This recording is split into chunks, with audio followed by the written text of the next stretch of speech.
Si Lolo Gregorio naman, 84 years old, nagamot di umano ang kanyang namamagang prostate dahil daw sa araw-araw niyang paggamit ng napkin.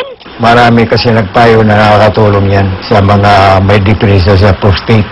Kaya ang ginawa ko, gumamit rin ako. Dahil sa aming narinig, lalo kaming naintriga.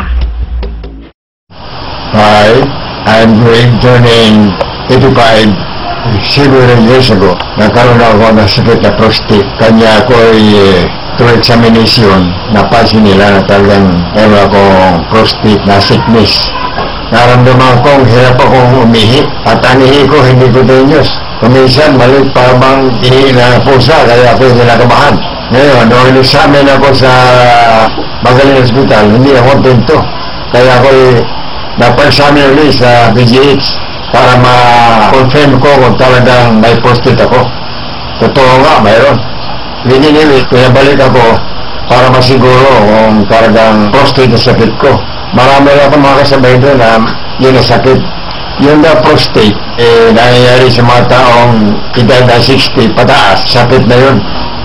Yun po hindi maagapan, maaaring ikamatay. Sapagkat iba nga, hindi na makahi sa kanyang sakit na yun. Binibutasan na lang tabi nila para makalabas yung ihi. Ngayon, after a week, na binigyan ako ng doktor ng tablets. Nilistahan ako, parang maintenance na tablets yun. Kaya lang, sa kamahalan, hindi ko ma-maintain yung paninom ko. Ngayon, nung mabalita ako dito sa produktong Negatibayon, nakatulong na malaki. Within a week, parang nag-improve ang pag-ihi ko.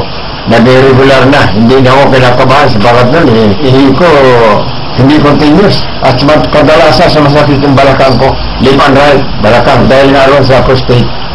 Ngayon, bago ako magkabit yan, nalilin ko muna ako sa umaga, sinusuot ko na yun. Every day na yun, hanggang sa ngayon, ginagamit ko. Last week, nagkaroon naman ako na rheuma sa tuhod, sa kanan tuhod ko. Ngayon, nagdinom ako ng gamot na para rheuma, mayroon nang ginagamit ko is Loalimin, hindi na effective. Mayroon pa akong na ginagamit. Commission, wala, parang tinutusok yung tuhod ko. Tuhod ko parang tinutusok na kayo. Hanggang sa pababa, yung laman medyo kumikirot. Ngayon, ang ginawa ko, kaya ako itong Negatibayon. Tatlo sa tuhod ko. Dapat yung tatlong ko at saka binandage ko. Bago ako matulog, binabandage ko. After 2 days, nawala yung tusok-tusok na binti ko. Yung pirot, akalakad ako. Dati hindi ako makalakad dahil sa yung tuhod ko nga. Nawala-wala na yung kirot. Kaya malaking bagay ang Negatibayon sa buhay ko. Salamat sa Panginoon at thank you for that, Lord. Even Father, thank you for that product. It is good for people who have the sickness of prostate and rheumatism. It is a good product.